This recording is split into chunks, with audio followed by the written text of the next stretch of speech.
St. Louis right now. Gonna go take a look at the truck tomorrow. I'm pretty excited. I'm really nervous. So, hoping it's gonna be what we want and it'll work for us. So, we'll see. I didn't do much videoing in the flight. I was hoping to have a window seat, but it ended up that I had a window seat, but it was actually the exit. So, there's no window there, so it really sucked. So we're gonna get a pickup tomorrow morning, drive over there and do that, come back, and hopefully drive it home if it's gonna work for us. So otherwise I'm gonna be up shit creek because I'm gonna have to get a ticket home.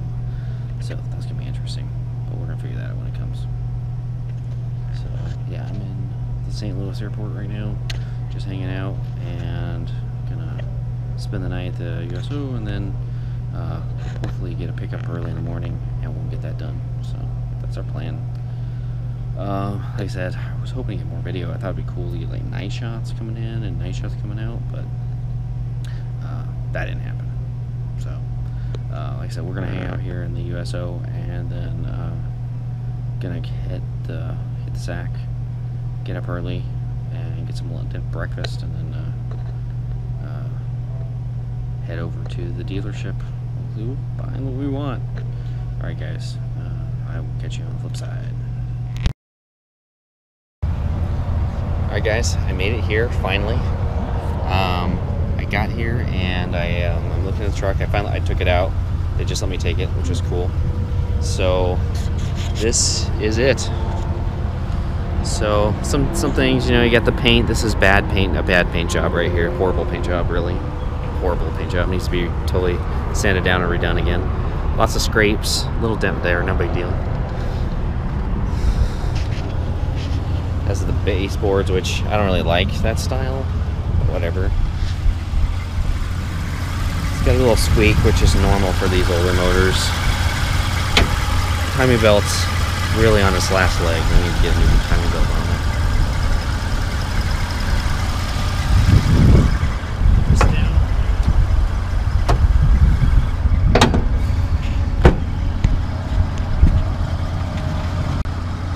Okay, there we go.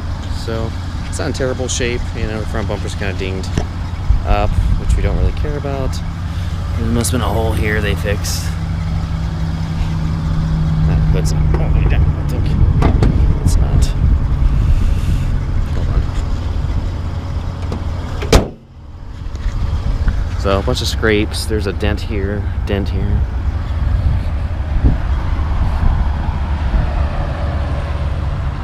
Pretty standard. This always gets faded and dries out and rots out. It happens all the time.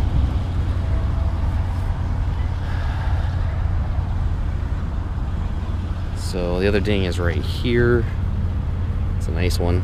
That had to be probably bondoed out right there. Scrapes. Nothing major. Lots of scratches. I think there's a dent here, but that's easily poundable. You can pound that out, put a cap over it, and you'll be fine. Oh, I don't have a plate on this thing. Nice. I'm driving around without a fucking plate. That's great. Thought they put a dealer plate on it. Tires are shot. It's gonna be a fun drive home, man. It's gonna be rattling all over the place.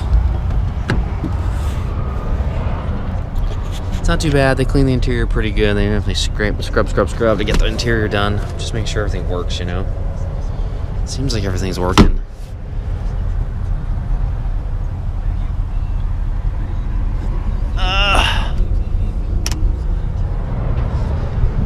Seems like everything's good. I'm gonna get underneath it and check it out, make sure everything's copacetic. I think this is an aftermarket. It is. This is an aftermarket.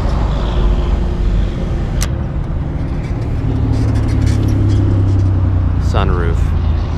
The factory ones actually go inside. They don't do that, but whatever. It's still something I probably would never do on my own, so yeah. Need to check the four-wheel drive, but the motor is strong. I mean, the motor is strong. You're not lying about that. So I'll check a few things, and then I think this is what we're gonna do. This is gonna be our project. Cool. All right, guys. I will catch you on the flip side once I get all set up and we're driving this bad boy home. Talk to you later. Peace. Alright guys, here we go. First fire up of the truck when it's mine. There she is. Oh, 3.4 liters of her. Alright, here we go. Automatic, hate it. Hate it. Hate it, hate it, hate it. So, I'm going to talk to you guys for a while. And when we get on the highways and byways, we'll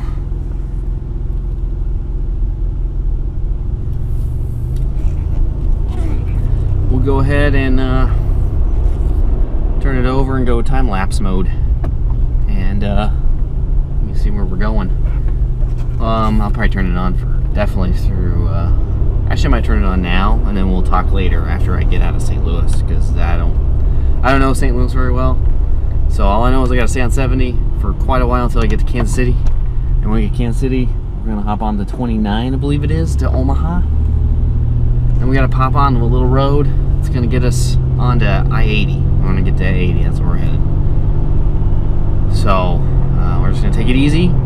But I've been told that the cops love it on here, especially 70, man. They're crazy, especially on the Missouri side. And so I'm gonna pause it now, and we're gonna cruise, and then I'll turn around the camera, and you guys can see where we're going, because it's a really cool bridge we went over when I came here from St. Louis, Missouri. So a cool bridge you go over and stuff, so maybe I think some cool shots, and I hope you guys will be able to get to see the arch. It's always St. Louis's thing, right? So, alright, so we'll pause here, and then I'll come back, and we'll talk about the experience, and just a lot of stuff that happened on this trip that I didn't feel comfortable talking about in the open. So, we're gonna get red light, perfect timing, so we'll go and pause here, and I'll come back.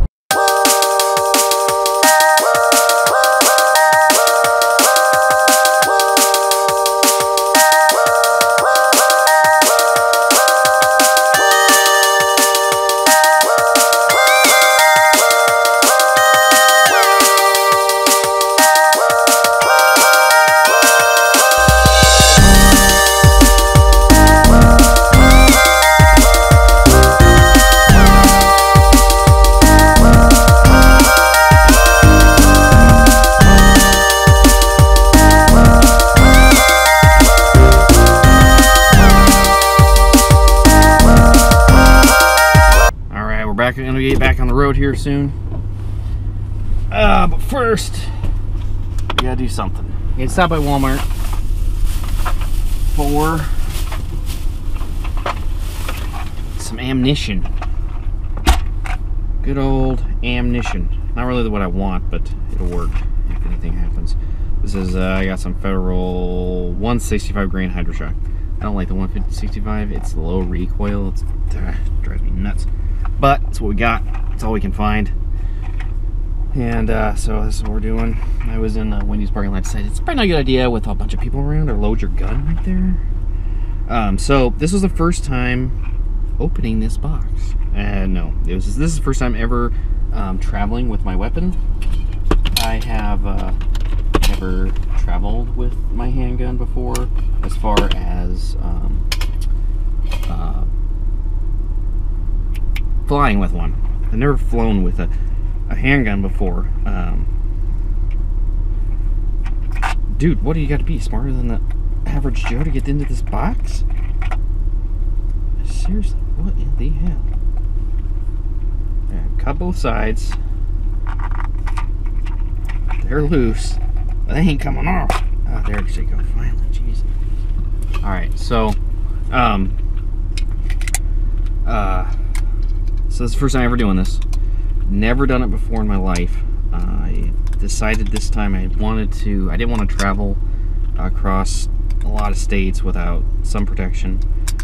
Gotten more and more anal, I guess, if you will, about that, because it's you know, life's just getting dangerous, you know. So what I did is I unloaded my H&K completely and just traveled with the weapon, with the firearm, and I did not have any ammunition.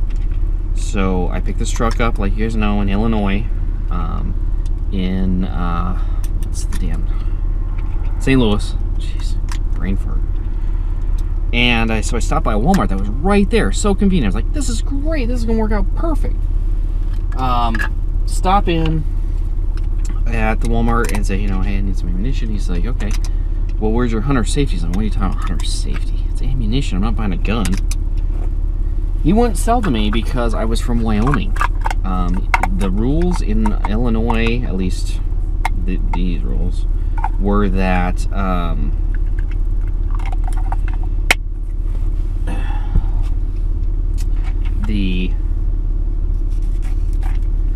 you can like live 2 states over, or you know, adjoining states to Illinois, and then that's legit, you can do that. Otherwise you can't buy ammunition, period. I mean, I couldn't buy it because I lived too far away. Just prove how stupid these rules get.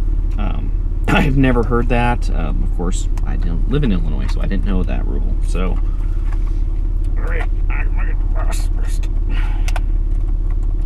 Come on, you stinker. There you go. So obviously I don't live in Illinois, so I didn't know that rule, and so I couldn't get ammunition right away. So I finally got out of St. Louis, the Missouri side of St. Louis, and stopped by the first Walmart I could find to grab some ammunition. I knew I wanted to get some jacket hollow points. I have a few that are loaded into my XD, but I am loading up the H&K.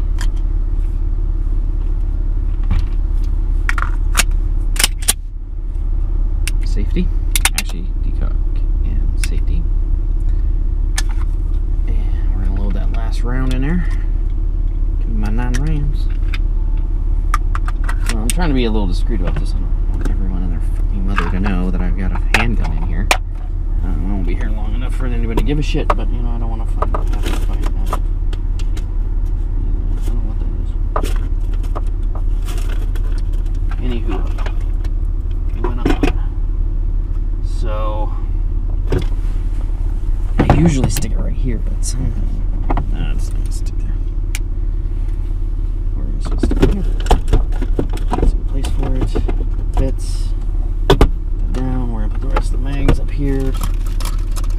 In here. I won't be leaving the truck at all, so I mean at all. And if I do decide that I want to stay in the hotel, which I doubt, I will not be doing that. So anyway, this is the first time ever.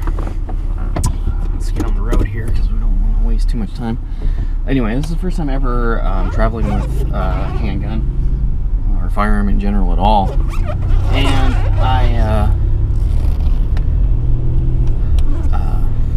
it was easy. You put it in a hard side box, so you know. I have HK boxes. That's the ones I like to use. They have little loops on them to get a lock. You get at least 1 lock. That's a TSA approved lock. And I got 2, but you can only need 1. And make sure it's unloaded. You can transfer with ammunition as long as it's in basically the box it came in. If you keep it in the box, you're fine. You won't have a problem. You gotta find a way to get back to the highway. I don't know how I did this. This is not the way to the highway. So yeah, super easy. The only nerve-wracking part was when I was going to get the gun from baggage claim. A guy took it, and it was always in his possession the whole time. When I got it, they were saying, "Oh, it could just come down the carousel." I'm like, "What? Some yahoo can just grab it if I don't see it on time?" So you know, I moved directly to the, you know, where the entrance of the carousel was to make sure that, you know, I got my hands on it ASAP. Ended up not coming through there anyway, and it did come through the oversized where there was a lady there that would have hands on ASAP. Did not want to go, I guess we're going to Columbia.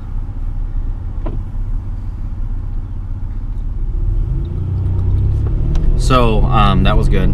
So I got that, but then I couldn't get ammunition in Illinois. But now, just got ammunition in Missouri.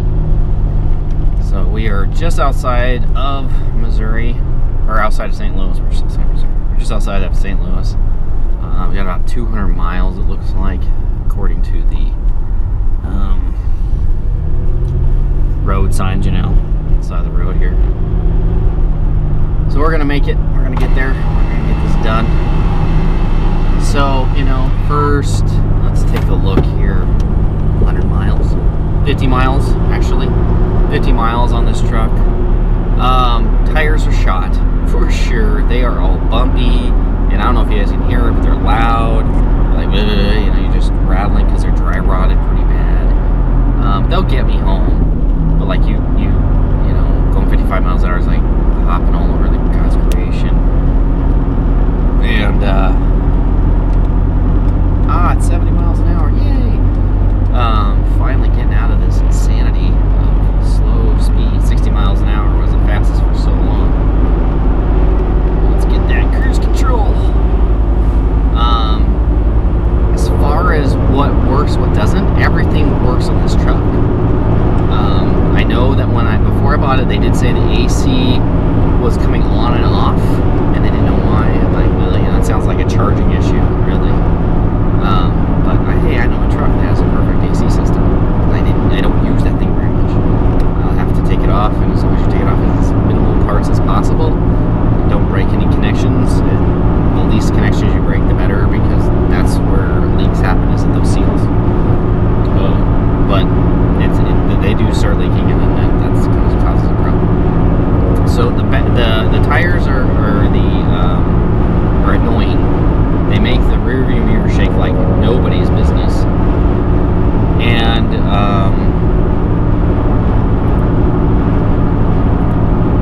we got 206 miles in Missouri, because at Kansas City, which is funny that Missouri has two cities that are on the edges of itself that share with the other state next to it. You got Kansas City, Missouri, which is actually bigger. Actually, St. Louis is bigger on the Missouri side too. So we got that. So the tires are a big issue, but really the issue that I really have is the timing belt. According to the little sticker that's on there, it happened about a little after 90,000 miles, like when it should have. And we're at 200. And you're putting an extra 1,000 miles on it to get it home. So this, and you know, when you're furthest away from home, that's when shit's gonna break. So I'm literally praying that we make it home okay. I think we will. I don't really think we won't, but you know, I'm praying we do. And past that, that's it. There's some squeaking in the motor, but what I'm thinking to do, I'm not sure what I'm gonna do yet, because I can't. I have a timing belt kit at home. What I need to do is I need to assess the other motor, the 90,000 mile motor, the 100,000 mile motor, and really see what kind of state it's in. If it's in okay condition, you know, yeah, it's gonna smoke for a bit because there's oil all up in it. But if it's in alright condition, I might just leave that alone and do the timing belt on that one. But then it begs the question: well, do I? The other question that came up, a buddy of mine at work, he's a weekend guy, and he said, "Hey, dude, why don't you do a body off? I mean, you can take the bodies off these things and set it onto a new frame." I'm like, I could. I know where my framing's been. My frame is in decent shape. Yeah, I could do that. So that's an option. It's definitely on the table. We got to measure the wheelbase between this one and that one. You know, it's an extended cab standard bed for my wreck truck. This truck is a double cab short bed.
to go about to 7-ish. We'll see. I'm making good time, and I feel, you know, nothing's gone really too crazy with the truck. I might keep going. We'll see. We'll just have to see.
That's all I have for right now. For what, 17 minutes of ranting and raving or whatever I'm doing.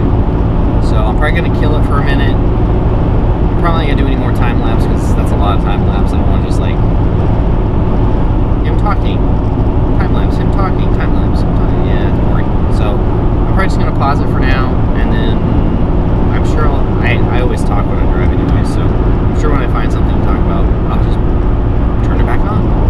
So, all right, guys.